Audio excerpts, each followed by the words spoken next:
Wes, min friend, and welcome to another video, and welcome to the review of the first episode of The Last of Us, a TV show that came out over at HBO and is an adaptation of the famous video game. Now, if you've been following my channel for quite some time, you know that I am not a huge fan of adaptations, and if I watch and or review any adaptation, I of course like to know the source material first.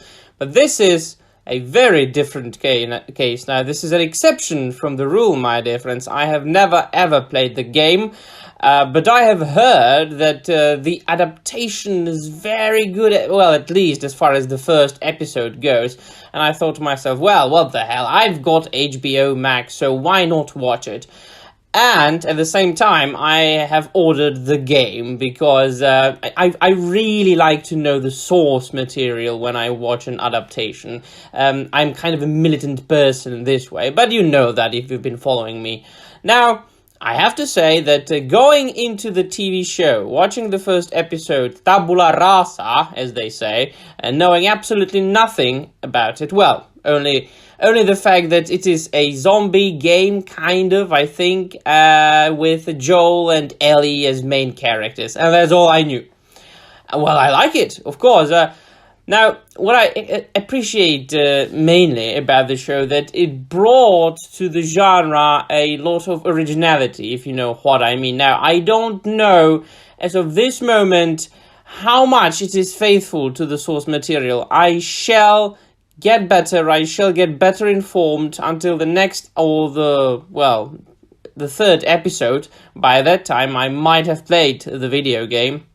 But as far as the episode goes, the adaptation itself, it brought a little bit of a originality to the genre of the zombie films. Firstly, the zombie virus, well, now, of course, there will be spoilers in this review, so if you don't want the story to be spoiled for you, leave, watch it, play the video game, whatever, and then come back. So, the zombie virus is caused by fungi, which I thought is quite original.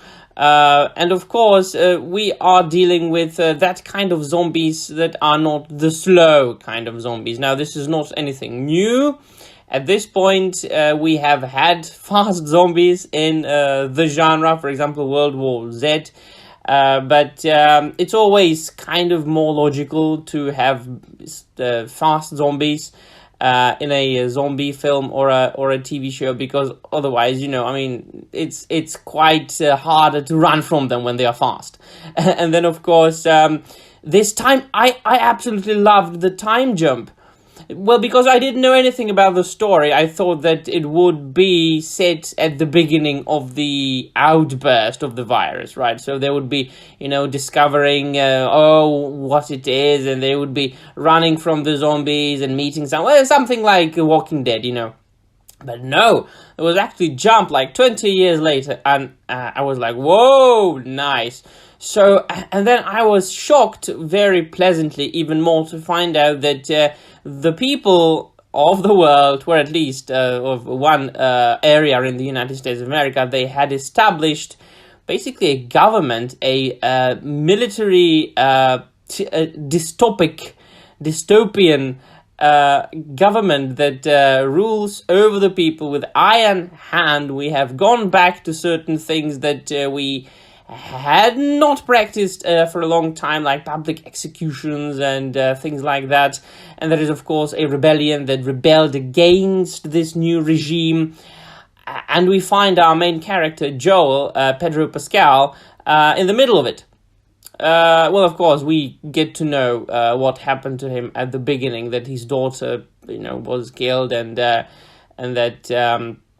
he's a very good guy, and that he had brother, and he got separated, from his brother, and his brother is somewhere completely different, and he's looking for him, and he wants to get in touch with him because he hadn't heard from him for a long time in that dystopian city, and that he had found a new woman, and it's all very new, very fresh, and very original.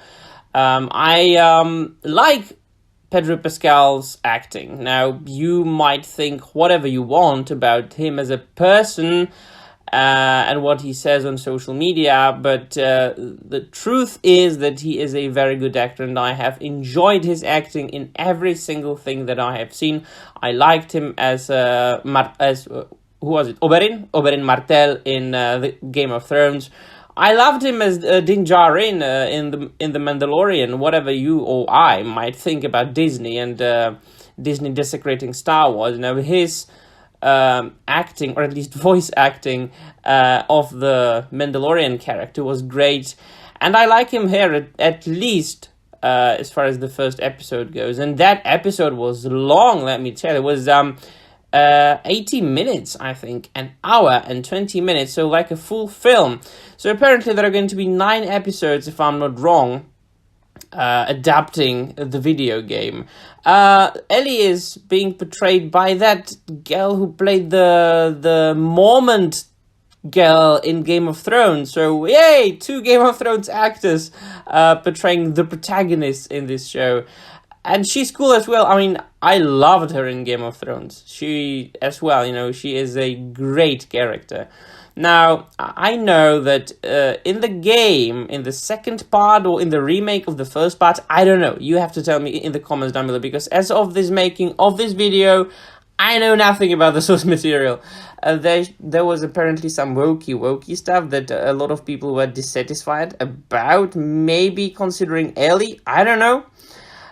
So far, nothing has happened like that.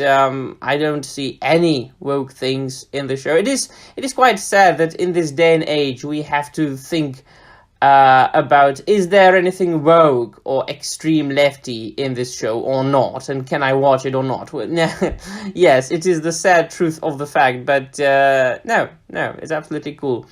Joel is a good fatherly character, a sensitive guy, but at the same time a strong man protagonist.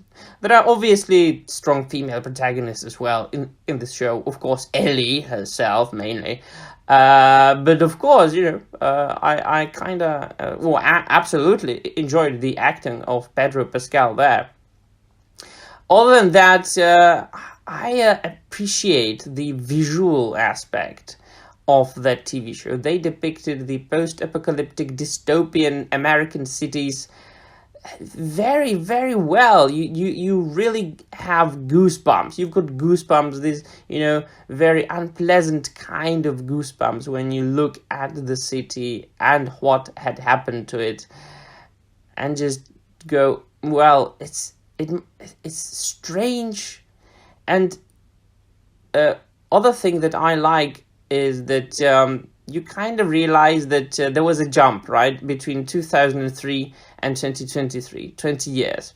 So imagine that the last 20 years just didn't happen as far as culture, as far as technology, as far as medicine, as far as politics. None of that happened.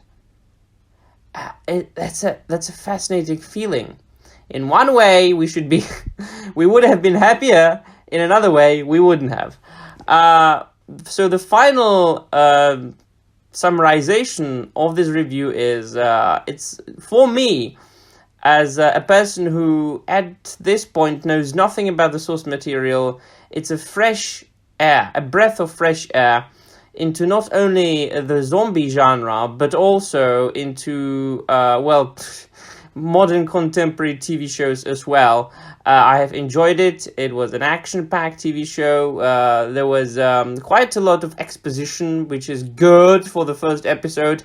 It wasn't slow, but it wasn't overly fast, and there were scenes that were kind of, scary and thrilling. For example, when they were escaping the town at the beginning of the episode, and there was the airplane falling.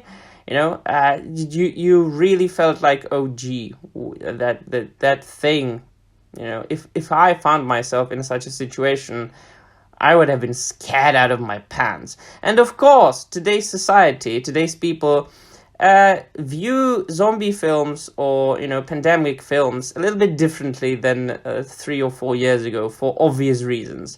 So it is also interesting from this point of view. So all in all, I liked it. I enjoyed it. and I only pray to all the gods I know for the rest of the episodes being as good as the first one was. And I'm of course looking forward to playing the video game. So I shall review the video game as well as the rest of the episodes, and I want you to tell me what you thought about the first episodes. Have you seen it? Have you played the games? Or you haven't? Let me know in the comments down below. That'll be all. Thank you very much for watching, and I'm out of here.